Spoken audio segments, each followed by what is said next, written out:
1, 2, 3, 1, 2, 3. Shall I compare thee to a summer's day, or whop it up thee straight away? It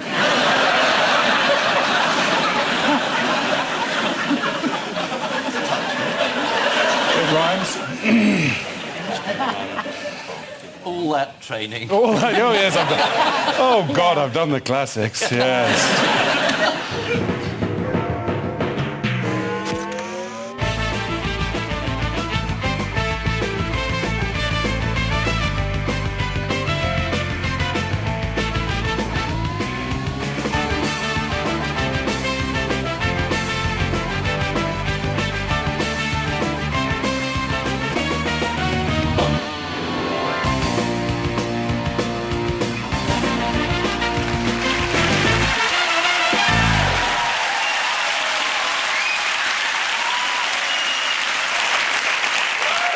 Good evening. Welcome to Have I Got News for You? I'm Martin Clunes. In the news this week, during a crucial conference debate on the economic crisis, one Labour Party delegate finally completes his Sudoku.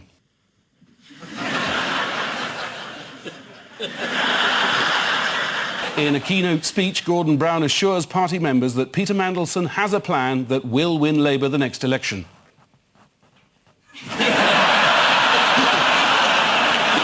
And outside the Vatican, Margaret Thatcher is surprised to spot something she donated 20 years ago to an Oxfam shop.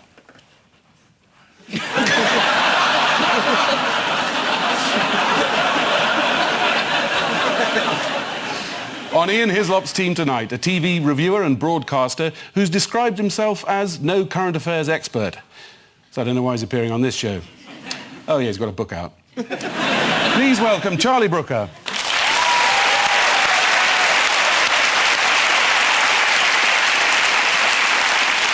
And with Paul Merton tonight is a choreographer who's brought her high-energy dancing skills to many hit TV shows. Good luck tonight, love. Please welcome Arlene Phillips. And we start with the bigger stories of the week. Ian and Charlie, here we go again. Oh, someone opening a letter. They've got one. I don't know how they did that. Cup of tea? Oh, it's Mr. Popular. Oh, yes. This is Gordon's cleaners, presumably. This is MP's expenses. Yes. They got back from the summer to find a letter from Sir Thomas Legge asking them to pay the money back which they'd claimed. And they're all furious. I mean, rightly. I mean, you appoint someone to look into a scandal, you don't expect them to clean it up. I don't know where they've been. It's disgraceful competency, sir. I think he should be sacked for it. They are absolutely furious, aren't they? He's basically gone back and retrospectively applied some rules. Yes, and they said, look, it's not fair, because we fiddled our expenses, but at the time, no one noticed. And now they have, and that is retrospectively unfair. Well, what powers does he have to make them repay it? None. Can you send them a sternly worded letter? Well, there's in a really imposing font. Yeah. There's a... Terrifying. On stiff card. Well, he has to submit this report to a committee of MPs, and do you know what they could do with it? They could reject it. They could reject it, they could approve it, or they could give it to the House of Commons to vote on. And what did Jackie Smith have to do this week? She had to apologise. She didn't have to pay anything back, though, because you have to pay back the small amounts, you know, a couple of grand for cleaning, but £100,000 if you've fiddled, you don't have to pay back. You just have to apologise gracelessly. So, no, she's going to go to the House of Lords, apparently. Really, she's going to take a title. Perhaps one of the films her husband enjoys. Yes. Is there any way that MPs could get more unpopular? We can find out a bit more about them. Oh, I know. Lord Oakeshott said shamed MPs should not stroll into the House of Lords. He was loudly cheered by Lord Archer, the Cash for Questions peers, and Lord Paul, who's worth 500 million and currently being investigated for claiming 38 grand on a flat he's never stayed in. Do you know how he defended himself? He said, I could have stayed there. It was a flat in a hotel which one of his employees was actually living in. So he couldn't have stayed there, and he had no intention of staying there. Maybe he didn't mind sharing a bed. Yeah, exactly. Now you're suggesting something serious. David Cameron has apparently paid back £600. Do you know what he was claiming for? Is this the wisteria? Do you know where it was? All over his house. It was in his Argos chimney.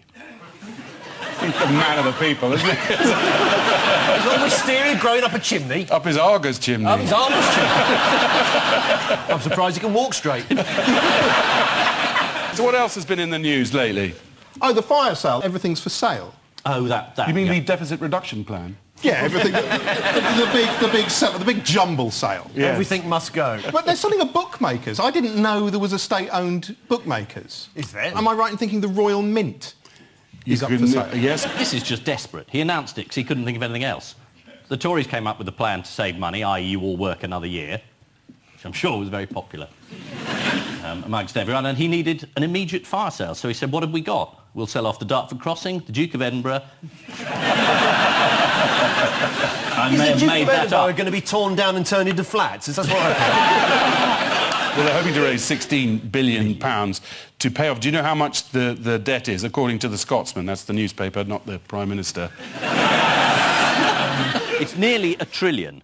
Nearly £1 trillion. If you buy the Royal Mint, can't you just print money? Yeah. Print the amount that you paid for it? Yeah.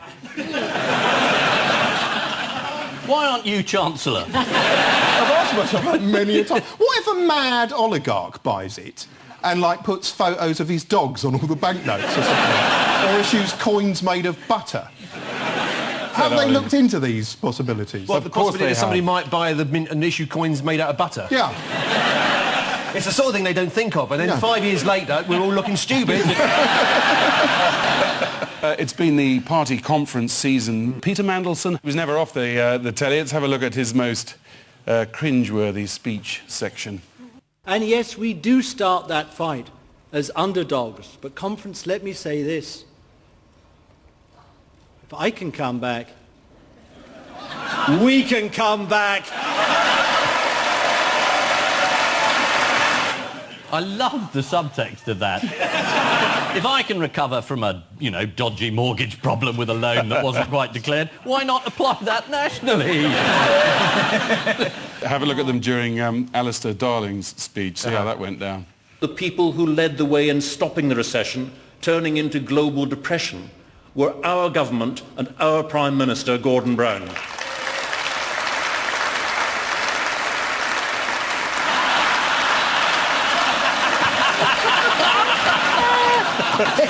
The phrase global depression. And meanwhile, Newsnight's Michael Crick was asking people to play a sort of amusing political game in the corridor, but Mandelson tapped up. Have a look at this. Maybe you don't think there should be any cuts? Well, there will be.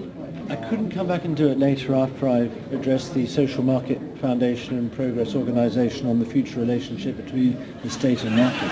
Yeah. The big story is, of course, the expenses row, which has caused universal outrage and indignation. According to The Telegraph, one anonymous cabinet minister said, "This whole thing is Gordon's fault." Adding, I'm sorry, what was the question again? Despite breaking the rules over expenses, it looks like Jackie Smith will be given a seat in the House of Lords, though no doubt she'll still claim the House of Commons as her main residence. Paul and Arlene, here's yours. There's Barack Obama. He's appearing in a one-man show, but nobody knows. Yes, this. That I think that's Alfred Nobel. He must be the Nobel Peace Prize. What's Yes, that? that's something you really shouldn't know about. He did win the Nobel Peace Prize, so that's what it is. I think that's why he's. Do you know what he was being honoured for with the Nobel Peace Prize? For peace. In a very short space of time, he created And people world were peace. surprised, but they haven't published the shortlist, which I happen to know. Yes. It was him, Yeah. Osama, Yeah. President Ahmadinejad, and Blair. Maybe it was just their relief it was no longer George Bush as president, so they were an overwhelming feeling of exuberance, they gave it to him. Well, that's what the Sun's theory was, that was it? he got it for just simply not being George Bush. So. Well, in that case, we should all get one. Yeah, we could, easily, yeah. And do you know what the most important immediate consequence